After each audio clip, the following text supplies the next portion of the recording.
Hello, my name is Moumita Bhowmik. এই সিরিজে আমি আলোচনা করতেছিলাম ফার্স্ট ডে থেকে এন্ডোক্রাইন সিস্টেম নিয়ে। আজকের ভিডিওতে আমি আলোচনা করবো ফার্মাকোলজি পার্টের ডায়াবেটিস মেলিটাস থেরাপি নিয়ে। Okay, drug which are increase insulin sensitivity. কোন কোন ড্রাগগুলো ইনসুলিন সেন্সিটিভিটি ইনক্রিজ করে? Metformin, then pioglitazone. যদি ইনসুলিন সেন্সিটিভিটি ইনক্রিজ করে তাহলে কি ইনসুলিন কাজ করবে তার ইফেক্টর অর্গানে কাজ করে কি করবে? Decrease blood glucose level. In this way it treat the diabetes mellitus. Okay, then কি হচ্ছে মেটফর্মিন অ্যান্ড বায়োগ্লুটাজোন, এই দুইটা হলো যে ব্লাড গ্লুকোজ লেভেল ডিক্রিজ করে কিভাবে? Increase insulin sensitivity. ওকে, মেটফর্মিনকে আমরা কি বলি?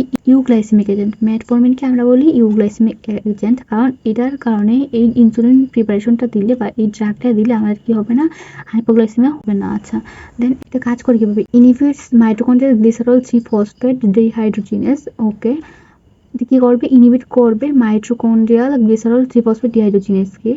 ইন দিস ওয়ে এটা কি করবে? Inhibition of the hepatic gluconeogenesis and the action of the glucagon. আচ্ছা, দেন এটা কি করবে? ইনক্রিজ গ্লাইকোলাইসিস মিনস গ্লুকোজকে ব্রেকডাউন করতে সাহায্য করবে। ওকে, দেন কি করবে? পেরিফেরাল গ্লুকোজ আপটেক করতে সাহায্য করবে, যার কারণে কি হবে? ইনসুলিন সেন্সিটিভিটি ইনক্রিজ হবে। অ্যাডভার্স ইফেক্টে কি হয়? জিআইটি আপসেট হয় অ্যান্ড ল্যাকটিক অ্যাসিডোসিস হয়। ল্যাকটিক অ্যাসিডোসিস কেন হয়? এটা কারণ কি? আমরা যদি রেনাল ইনসাফিসিয়েন্ট পেশেন্টকে দেই তাকে দেন ভিটামিন বি12 deficiency.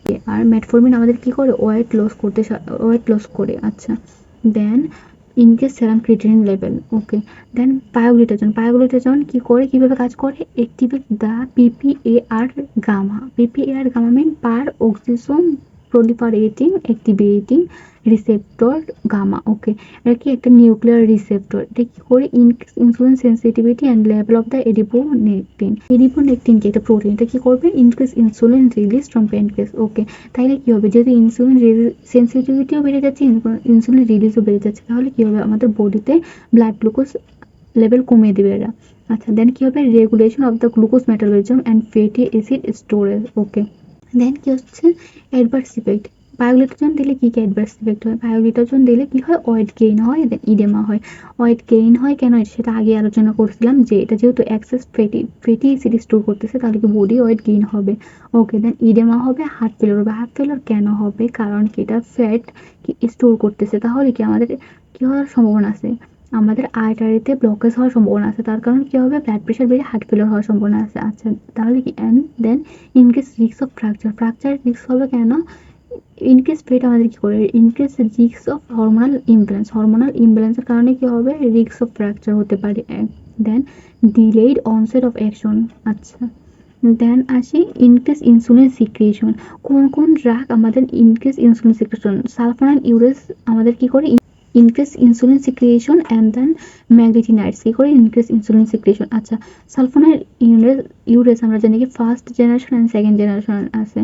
First generation sulfonylureas হলো ক্লোরোপ্রোমাইড অ্যান্ড টলবিউটামাইড। আচ্ছা, then second generation sulfonylureas হলো গ্লিপিজাইড অ্যান্ড গ্লিবিউরাইড। আচ্ছা, glipizide and glyburide and meglitinide হলো নেটেগ্লিনাইড অ্যান্ড রেপাগ্লিনাইড। আচ্ছা, এগুলো সবগুলোর মেকানিজম অ্যাকশন সেম। কি করে? Close the potassium channel in the pancreatic beta cell membrane.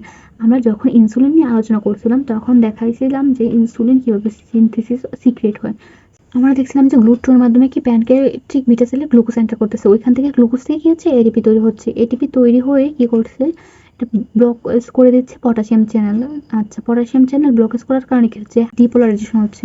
Depolarisation হওয়ার কারণে কি হচ্ছে? ভোল্টেজের ক্যালসিয়াম চ্যানেল ওপেন হচ্ছে। ক্যালসিয়াম চ্যানেল ওপেন হওয়ার কারণে কি হচ্ছে? ক্যালসিয়াম এন্টার করতেছে সেলে, দেন কি হচ্ছে? এক্সাইটোসিস হচ্ছে আর ইনসুলিনের। ওকে, এটাই বলছে যে close potassium channel in the pancreatic beta cell membrane cell depolarization and insulin released via calcium influx. Okay, দেন এইটার অ্যাডভার্স ইফেক্ট কি? অ্যাডভার্স ইফেক্টটা হলো disulfiram like reaction with first generation sulfonylureas only. আচ্ছা, ফার্স্ট জেনারেশন সালফোনাইল ইউরেস যারা take করে সেই সব patient যদি অ্যালকোহল ড্রিঙ্ক করে তাহলে কি ডাইসালফিরাম লাইক রিয়েকশন হতে পারে। দেন হাইপোগ্লাইসিমা হবে। হাইপোগ্লাইসিমা কখন হবে? যখন আমরা এই ড্রাগগুলা রেনাল ইনসাফিসিয়েন্ট পেশেন্ট যারা তাদেরকে দিব। আচ্ছা, দেন ওয়েট গেইন হবে। আচ্ছা, increase glucose induce insulin secretion. কোন কোন ড্রাগগুলা increase glucose induce insulin secretion? Glucagon like peptide 1 analog such as exenatide, liraglutide and semaglutide. Okay, then dipeptidyl peptidase 4 inhibitor, এগুলো কি লিনাগ্লিপটিন, সেক্সাগ্লিপটিন, সিটাগ্লিপটিন। ওকে, আলোচনা করি mechanism of action of glucagon like peptide 1 analog. Okay, এটা কি করে decrease glucagon release কি করবে, decrease করবে, অ্যান্ড ডিক্রিজ গ্যাস্ট্রিক এমচাইন। Okay, then increase the glucose dependent insulin release. Okay, এটার কারণে কি হবে, নওসিয়া হবে, বমিটিং হবে, প্যানক্রিয়াটাইটিস হবে, ওয়েট লস হবে। আচ্ছা, দেন কি ডাইপেপটাইডাল পেপটাইডেস 4 ইনহিবিটর, এটা কিভাবে কাজ করে, ইনহিবিট করে dipeptidyl peptidase 4 enzyme that deactivate glucagon like peptide 1। আচ্ছা, গ্লুকাগন লাইক পেপটাইড 1 কে কি করে ডিঅ্যাক্টিভ করে কে, ডাইপেপটাইডাল পেপটাইডেস 4 এনজাইম।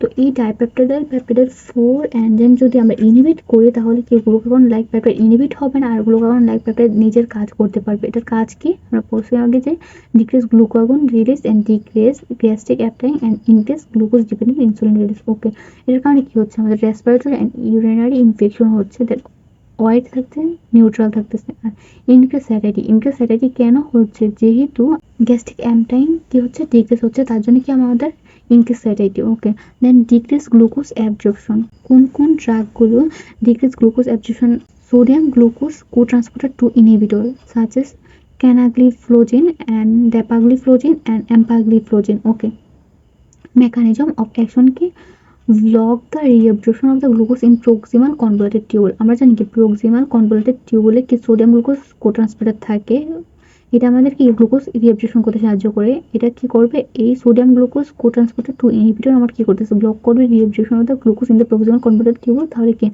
হাইপারগ্লাইসেমিয়া হবে না। ওকে, দেন এটার অ্যাডভার্স ইফেক্ট কি, এটার গ্লুকোজ ইউরিয়া হবে, যার কারণে কি গ্লুকোজ কি বের হয়ে যাচ্ছে বডি থেকে কিসের মাধ্যমে, ইউরিনারি ট্র্যাক্টের মাধ্যমে। বের হওয়ার সময় কিছু কিছু গ্লুকোজ ইউরিনারি ট্র্যাক্টে থেকে যাচ্ছে, এগুলো আমাদের কি করতেছে, যেহেতু গ্লুকোজ স্টিকিং নেচার আগে আলোচনা করছিলাম। ওকে, তাহলে আমার কিছু ইউরিনারি ট্র্যাক্ট ইনফেকশন হচ্ছে, ভালভো ভ্যাজাইনাল কি হয়, ক্যান্ডিডেটিস হচ্ছে। ওকে, দেন ডিহাইড্রেশন হচ্ছে, অর্থোস্ট্যাটিক হাইপোটেনশন হবে, দেন ওয়েট লস হবে, দেন গ্লুকোজ ফ্লোস ইন ইউরিন। আচ্ছা, দেন কি হচ্ছে আলফা গ্লাইকোসাইডেস ইনহিবিটর কিভাবে কাজ করবে, কি করে হলো ডিক্রিজ গ্লুকোজ অ্যাবজর্পশন। ওকে, দেন এগুলো কি অ্যাকার্বস আর নিগলিটল। ওকে, এগুলো কাজ করে কিভাবে, inhibit the intestinal branch border alpha glycosidase. আচ্ছা, আলফা গ্লাইকোসাইডেস আমাদের কি করে, কনভার্ট করে কি আগে ডাইস্যাকারাইডকে মনোস্যাকারাইডে কনভার্ট করে। আচ্ছা, যদি এটাকে আমরা ইনহিবিট করি তাহলে কি আমাদের কার্বোহাইড্রেট কি হবে না, হাইড্রোলাইসিস হবে না, হাইড্রোলাইসিস হয়ে গ্লুকোজে পরিণত হবে না, তাহলে কি delayed the carbohydrate hydrolysis glucose absorption. যেহেতু গ্লুকোজ কনভার্টেড হচ্ছে না তাহলে কি গ্লুকোজ অ্যাবজর্পশনও কি হবে, আমাদের ডিলেড হবে। দেন কি হবে, decrease post parental hyperglycaemia. Post parental hyperglycaemia মানে কি ব্লাড গ্লুকোজ লেভেল ইনক্রিজ হয় 1 or 2 hour after intake food. আচ্ছা, দেন এখানে অ্যাডভার্স ইফেক্ট কি, জিআইটি আপসেট হবে, ব্লোটিং হবে, then not recommended in renal insufficiency. Okay, then কি আচ্ছা আদার ড্রাগগুলোর মধ্যে আছে অ্যামানিন অ্যানালগ অ্যান্ড প্রামলিনটাইড। ওকে, এগুলো কি অ্যাক্ট করে গ্লুকাগন লাইক পেপটাইড 1 অ্যানালগের মতো। আচ্ছা, এটা কি করে decrease glucagon release, decrease gastric appetite, এটার কারণে কি হবে, হাইপোগ্লাইসেমিয়া হবে, নওসিয়া হবে, increase satiety. Okay, weight loss করে কোন কোন অ্যান্টিডায়াবেটিক ড্রাগগুলো ওয়েট লস করে, আমাদের metformin, then glucagon like peptide 1 analogue. আচ্ছা, কি করে আমাদের ওয়েট লস করতে সাহায্য করে। ওকে, এই পেজটা সম্পূর্ণ ইম্পর্টেন্ট, যেগুলো স্টেপ 1 এন্ড স্টেপ 2 এর জন্য। অ্যান্ড দেন এখানে সালফোনাইল ইউরেজ অ্যান্ড ম্যাগলিটিনাইডের মেকানিজম অ্যাকশনটা ইম্পর্টেন্ট, অ্যান্ড এগুলোর অ্যাডভার্স ইফেক্টটা ইম্পর্টেন্ট। দেন তারপর গ্লুকাগন লাইক পেপটাইড 1 অ্যানালগটা ইম্পর্টেন্ট, এটা mechanism action adverse effect. Okay, then alpha glycosidase inhibitor, এটার মেকানিজম অ্যাকশনটা important. Okay, then sodium glucose co-transporter 2 inhibitor, এটার কি অ্যাডভার্স ইফেক্টগুলো ইম্পর্টেন্ট। স্টেপ 1 এ অনেক সময় আসে মেটাবলিক সিনড্রোম, এগুলো নিয়ে। আচ্ছা, মেটাবলিক সিনড্রোম মানে কি, constellation of the abnormal obesity মানে কি আমাদের কি হবে, ওয়েস্ট সার্কামফারেন্স কি হবে, ম্যানের ক্ষেত্রে মোর দেন 40 ইঞ্চ অ্যান্ড ফিমেলের ক্ষেত্রে মোর দেন 35 ইঞ্চ। ওকে, দেন হাই ব্লাড প্রেশার হাই হবে মানে কি মোর দেন 130/80 মিলিমিটার মার্কারি। ওকে, দেন কি হবে, ব্লাড গ্লুকোজ লেভেল হাই হবে, মোর দেন 100 mg/dl। ওকে, দেন এইচডিএল মেনের ক্ষেত্রে লেস দেন 40 mg/dl অ্যান্ড ফিমেলের ক্ষেত্রে হবে লেস দেন 50 mg/dl। ওকে, দেন কি হবে, ইনক্রিজ ট্রাইগ্লিসারাইড লেভেল ইনক্রিজ হবে মোর দেন 150 mg/dl। Okay, thank you.